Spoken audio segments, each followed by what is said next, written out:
এটা তো আসলে ধরেন তার বেসিক নলেজটারই ঘাটতি রয়ে গেছে।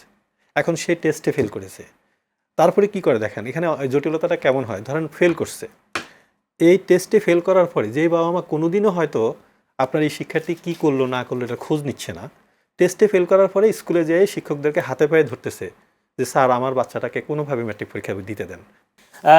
ডক্টর অধ্যাপক নুরুল আলম সিদ্দিকী, আমার প্রশ্ন হলো, আপনিও নিজে জানেন যে নির্বাচনী একটা পরীক্ষা হয়, এসএসসি পরীক্ষার ফাইনালের পরীক্ষা, অনেক সব টেস্ট বলে আর ওই অন্যান্য স্কুলগুলো আরও।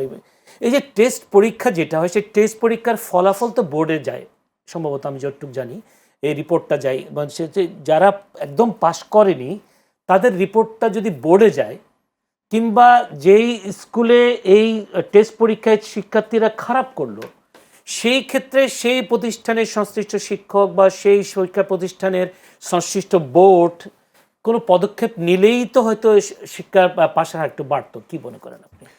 সিভিক রয়্যাল রিসোর্ট, সবুজে ঘেরা আভিজাত্য। Thank you. বিষয়টা হলো এরকম যে আপনি বলছেন যে টেস্ট অথবা প্রি টেস্ট, জি, ওই সময়ের যে ফলাফলটা সেটা বোর্ডে যায়, টেস্টের পরীক্ষা, টেস্টটা যায় না। টেস্টের পরীক্ষা আসলে ওইটা মনে হয় এই ইনফরমেশন মনে একটু গ্যাপ আছে, কারণ টেস্টের রেজাল্টটা স্কুল নিজে রাখে। এই কারণে রাখে যে কাদের মানে তারা হান্স করতে পারে যে আমার কতজন শিক্ষার্থী ফাইনালি তারা মানে ফাইনাল পরীক্ষা অবতীর্ণ হবে। এখানে সুবিধাটা কি হয়? সুবিধাটা হয় কি যে ধরেন যদি অনেক বেশি শিক্ষার্থী ফেল করে বা কোন কোন বিষয়ে খারাপ করছে, তখন ওই সংশ্লিষ্ট বিদ্যালয় যে কাজটা করে, ওনারা ওই শিক্ষার্থীদের নিয়ে আলাদা করে বসে বা আলাদা কোচিং করায় অথবা আলাদা এক্সট্রা এফোর্ট দিয়ে ওদেরকে প্রস্তুত করে নেয়। তো সেই ক্ষেত্রে এটা হয়, কিন্তু অধিকাংশ ক্ষেত্রে যদি এরকম হয়, ওই যে আবারও সেই কথায় আসি যে এটা তো আসলে ধরেন তার বেসিক নলেজটারই ঘাটতি রয়ে গেছে। এখন সে টেস্টে ফেল করেছে, তারপরে কি করে দেখেন এখানে জটিলতাটা কেমন হয়। ধরেন ফেল করছে, এই টেস্টে ফেল করার পরে যেই বাবা মা কোনোদিনও হয়তো আপনার এই শিক্ষার্থী কী করলো না করলো এটা খোঁজ নিচ্ছে না, টেস্টে ফেল করার পরে স্কুলে যেয়ে শিক্ষকদেরকে হাতে পায়ে ধরতেছে যে স্যার আমার বাচ্চাটাকে কোনোভাবে ম্যাট্রিক পরীক্ষা দিতে দেন, পরীক্ষায় বসতে দেন। ওইখানে এই কাজটা করতে যেয়ে তখন কি করে, ওই যে অভিভাবকদের চাপে পড়ে, সমাজের প্রেশারে পড়ে, অথবা কিছু অবৈধ কাজকর্মের মাধ্য দিয়ে এদেরকে আপনার পরীক্ষা দিতে দেয়। ও কিন্তু পরীক্ষায় বসারই কথা না, কিন্তু ওই যে নানান কারণে দেখা গেছে যে ওই বাবা মারা পারিপার্শ্বিকতার কারণে ওদেরকে দিয়ে আবার তখন পরীক্ষা। তখন আপনি কি করবেন? ওই যে ধরেন আপনি ধরলেন যে 30 জন আমার টেস্টে পরীক্ষা দিয়েছে, কিন্তু তার মধ্যে আপনার মাত্র 10 জন পাশ করছে, 20 জন পাশ করে নাই। এখন এই 10 জনে তো পরীক্ষা দেওয়ার কথা, তারপর সেই পরীক্ষা আবার তার পরীক্ষা যখন হবে তখন সেখানে সে ওইখান থেকে কয়জন ফেল করতে পারে, আবার নাহলে সবাই পাশ করতে পারে। কিন্তু ওর সাথে যে আপনি 20 জন যারা পাশে করে নাই তাদেরকে আপনি যুক্ত করছেন, তাহলে তো এই পাশের হার কমবেই। বিষয়টা খেয়াল করছেন জিনিসটা। তাহলে এই যে বিষয়গুলো আছে, এগুলো হলো কি যে অভিভাবকদের মানে এডুকেশন ইটসেলফ একটা সিস্টেম। এখানে এই সিস্টেমের সাথে শিক্ষক, শিক্ষার্থী, শিক্ষাক্রম, সমাজ ইটসেলফ পুরাটাই জড়িত। একটা কম্পোনেন্ট যদি সিস্টেমে কাজ না করে তাহলে পুরো সিস্টেমটা কোলাপস করবে। ব্যাপারটা ঠিক এরকম হয়েছে। এই কারণে আমরা কোনোভাবে solely শুধু স্কুলকে, কোনোভাবে solely টিচারকে, শিক্ষার্থীকে এভাবে দায় করতে পারি না। এই কারণে বলা হয় কি যে একজন শিক্ষিত মানুষ বা একটা শিক্ষিত বাচ্চা বা একটা ভালো মানুষ তৈরি করতে পুরো গ্রাম লাগে। এটা পুরো একটা গ্রাম লাগে এই কারণ সে তো এই গ্রাম দিয়ে যায়। এই গ্রামে কি হচ্ছে সেগুলো সব তার মাথার মধ্যে ঢুকে, স্কুলে কি হচ্ছে সেটা তার ঢুকে, পরিবারে কি হচ্ছে সেটা তার মাথার মধ্যে ঢুকে। এখন এই যে কথাটা বললাম, এই কথাটা হলো তার মানে কি সবাইকে সচেতন হয়ে কিন্তু কাজটা করতে হবে। আপনার যে অভিভাবক যে বাচ্চাটাকে পরীক্ষা দেওয়ার জন্য চাপ দিছে, এটা না করে উনি যদি বলতো ঠিক আছে দরকার নাই, তুমি আগে পড়াশোনা শেষ করো, ভালো করে পাশ করো, তারপর তোমাকে পরীক্ষা দিতে, এটা বলা উচিত ছিল না।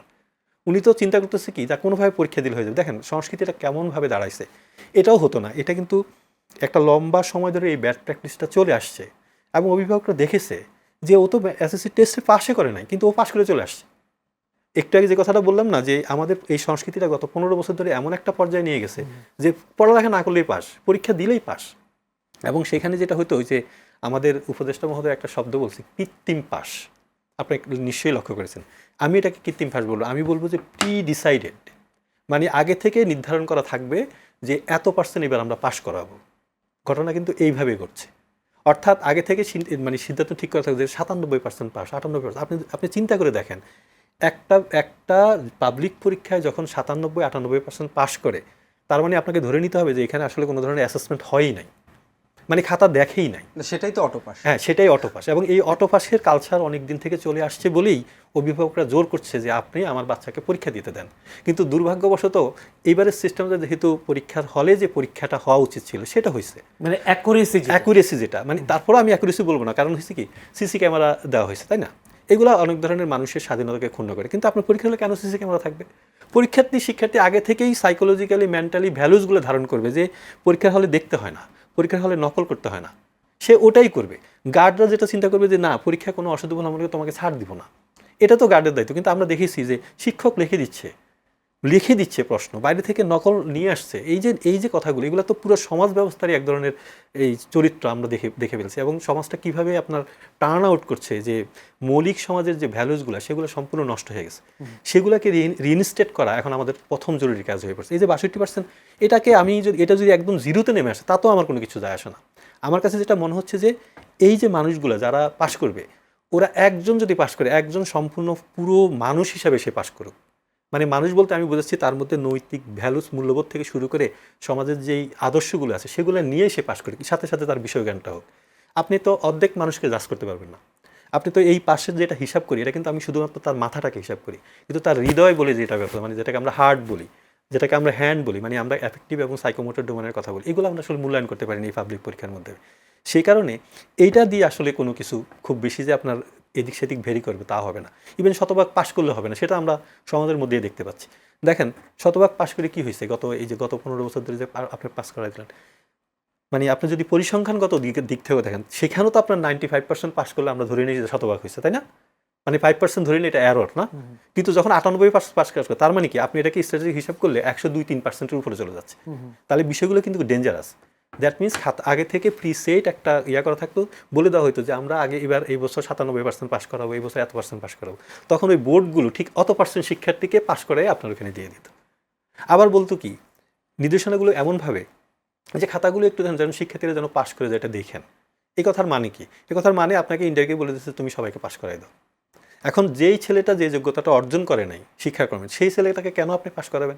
এখানেই তো নৈতিকতার ঘাটতি শুরু যাবে। এবং এই জায়গা থেকেই যারা তৈরি হয়ে বের হবে, বাচ্চারা যারা বের হবে, এরা তো মৌলিক যে নৈতিকতার ঘাটতি, এই সব জায়গায় এদের সব এই একইভাবে চলতে থাকবে, পুরো জীবনটা তাদের এইভাবে যাবে। সেক্ষেত্রে আমি একটা ছোট্ট প্রশ্ন করি। আমি এবারে কিছু রেজাল্টের কিছু বাচ্চাদের খবর নিয়েছি।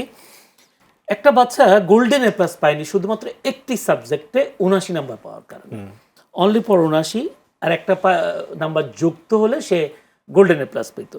এখানে 79 দিয়ে একটি গ্রেস, 1 নাম্বার গ্রেস দেওয়াটা কি ভালো হতো নাকি না দেওয়াটাই ঠিক হয়েছে? না, এইখানে দেখেন এই জায়গাগুলোতে একটু সতর্ক থাকতে হবে, কারণ যেই বাচ্চাটা আপনার সবগুলো A+ পেয়েছে, হ্যাঁ, একটা সাবজেক্টে সে 79 পেয়েছে, আপনি ধরে নিতে পারেন যে এটা তো হিউম্যান বিং, আমি আমার নিজে দিয়ে জাজ করি, এটা তো আমি কোনো বাটখারা মাপকাঠি এগুলো দিয়ে হিসাব করি না।